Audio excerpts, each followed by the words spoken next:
The apartment door was supposed to stay closed. It was late summer in Milwaukee in 1991, the air thick and unmoving, the hallway humming with a tired fluorescent buzz. 2 officers stood outside Unit 213 because a terrified man had just led them here, shaking, pointing, insisting that something was wrong inside. The knob turned with a tired click. The smell came first, a sour weight that did not belong to cooking or a forgotten trash bag. It felt like the building itself held its breath. Inside, the living room looked ordinary, in the way a hotel room looks ordinary neutral carpet. A fish tank casting ripples across the wall. A tidy couch that suggested someone who wanted to be seen as normal. The young man who lived here spoke softly, evenly, as if explanation could smooth the ragged edges in the room. He offered a small smile that never reached his eyes. One officer noticed the camera on the table. The other noticed the lock on the bedroom door. A humming refrigerator filled the silence with a patient thrum. There is a particular kind of quiet that follows routine becoming rupture. A drawer opens. A photograph is glimpsed. A door swings inward. The officers do not shout. They step back as if distance could return the world to sense. In an instant, the thin story of a lonely neighbor collapses and reveals the structure beneath it, a plan, a pattern, a private universe built on possession and control. The apartment is no longer a room. It is a map of a mind that could not bear to be left alone. In the days to come, the country will learn a name it will not forget. Reporters will stand on this sidewalk and speak into cameras about the man upstairs. Neighbors will search their memories for details they missed, strange noises and strange smells they explained away, because explanations are easier than fear.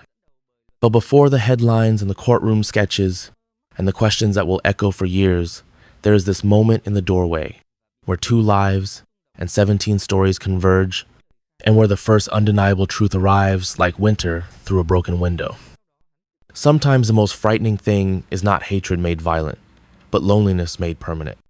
Before the monster had a name, there was only Jeffrey, a quiet boy in rural Ohio who spent too much time alone. His house sat at the edge of a thick forest, where the world felt still, almost frozen in a permanent dusk. He liked to walk the roads after rainstorms, watching the glint of dead animals along the asphalt. While other kids ran toward the noise of life, Jeffrey moved toward its silence. His father, Lionel, was a chemist, precise, logical, uncomfortable with emotion. His mother, Joyce, suffered from panic attacks and long stretches of depression. Their fights were like storms that never cleared. The house was full of tension, and Jeffrey learned early that stillness was safer than speaking.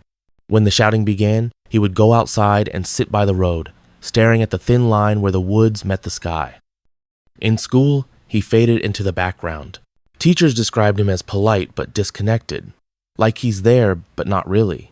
He doodled skeletal animals in the margins of his notebooks, fascinated by what things looked like underneath. Once, he asked his father what would happen if you placed animal bones in acid. Lionel, thinking his son was simply curious about science, showed him. For Jeffrey, it was a revelation, a way to see inside, to reach something pure, unchanging. At home, he began collecting roadkill. Frogs, squirrels, even small dogs. He dissected them carefully, arranging their bones in jars. To him, it wasn't cruelty, it was control. A way to stop time, to make sure something stayed. But loneliness has a way of mutating when no one looks. Jeffrey grew up watching people connect, laugh, love always from a distance. By the time he was a teenager, he knew how to smile just enough to pass unnoticed. Yet, inside, a quiet hunger was forming, not for death, not yet, but for presence. For someone who wouldn't leave. In 1978, the year he graduated high school, his parents' marriage finally imploded. His father moved out. His mother packed the car and left town with Jeffrey's younger brother. The house went silent. For the first time, Jeffrey was completely alone. He began to drink whiskey in the morning, beer by noon. The alcohol didn't erase the emptiness. It just made it quieter.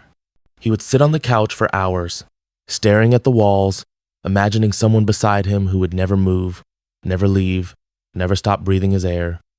That summer, he would meet a hitchhiker named Stephen Hicks, a young man with a smile too kind for the road. They would share beers, laughter, and then the first taste of what Jeffrey had been craving all along, someone to stay. He wasn't born evil. He was born unseen. It was June of 1978. The air in Bath Township was thick and green, cicadas humming like static in the background. Jeffrey Dahmer was 18, pale, quiet, aimless, spending his days drinking and driving along empty county roads. His parents were gone. The house was his alone. The silence had finally become too loud. That's when he saw him. Stephen Hicks. 19 years old, long hair, a guitar slung over his shoulder, walking along the roadside with his thumb out. He was heading to a rock concert. Jeffrey slowed his car, pretending it was a casual decision. "You need a ride?" he asked, smiling too gently. Hicks climbed in, grateful, unsuspecting. They talked like two boys who might have been friends under other circumstances. Music, college, small talk that covered the awkward stillness beneath. Jeffrey invited him back for a few beers. "My parents aren't home." Hicks said yes.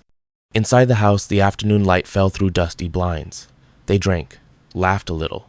Jeffrey watched him closely, the warmth, the movement, the life that seemed to fill the room. When Hicks mentioned leaving for the concert, something inside Jeffrey tensed, sharp, and wordless. He couldn't bear it. When Hicks stood up to go, Jeffrey reached for a dumbbell from behind the couch.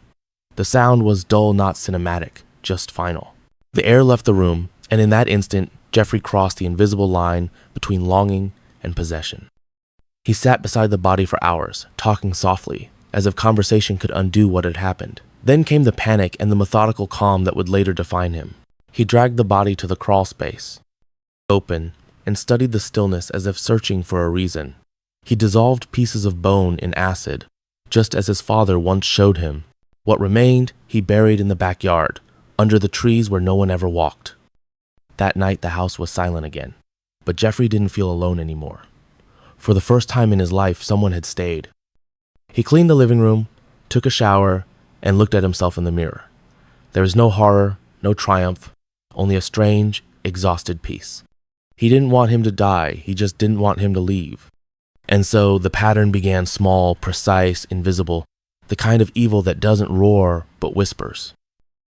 Milwaukee, 1987. The city was gray, industrial, and tired, a place that didn't ask too many questions, especially about the quiet people who kept to themselves.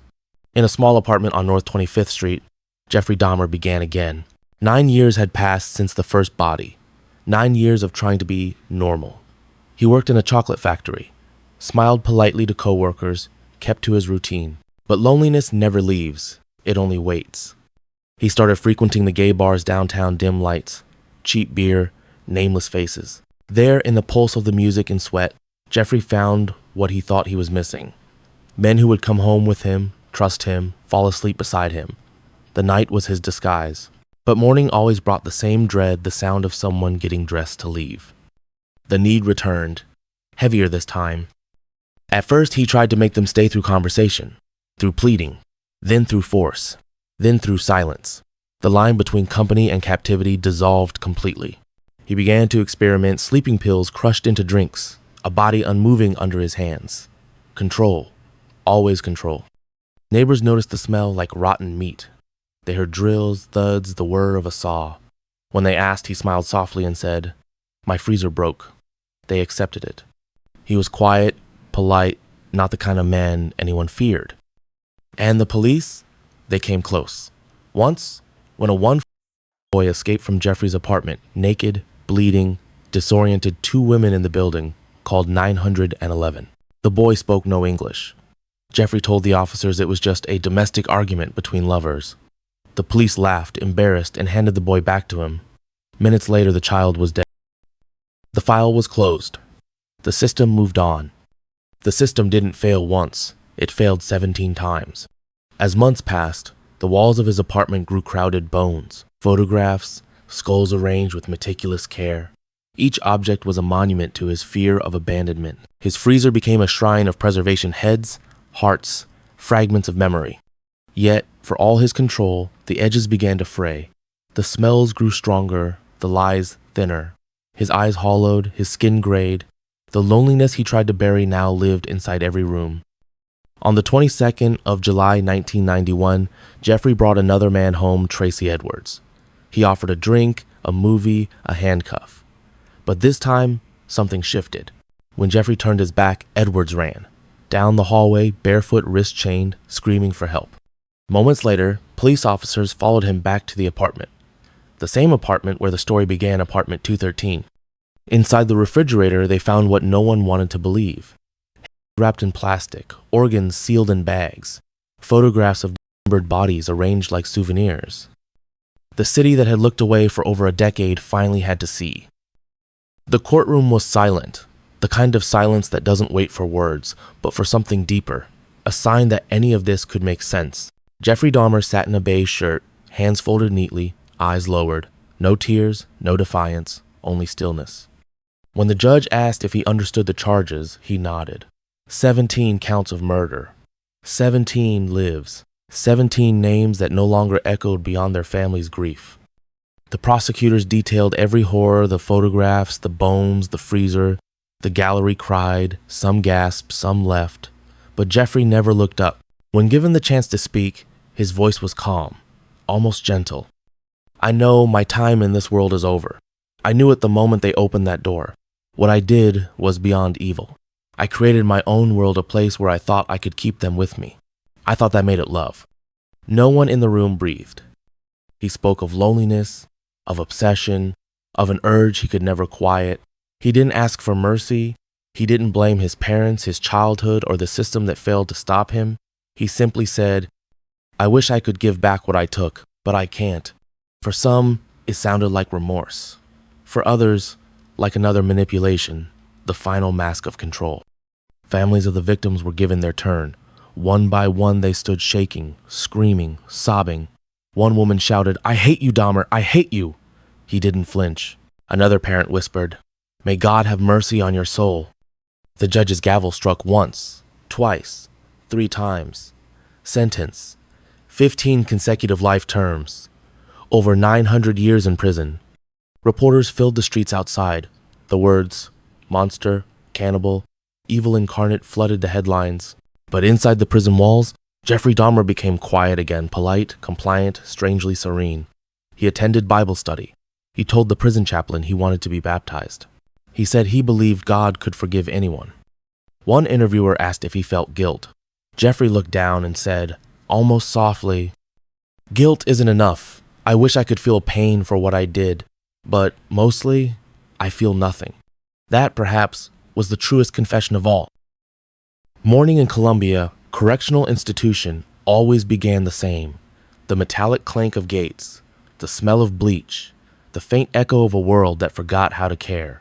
Jeffrey Dahmer swept the chapel floors, read his Bible, and smiled at the guards. He said he had found peace. Some believed him, some didn't.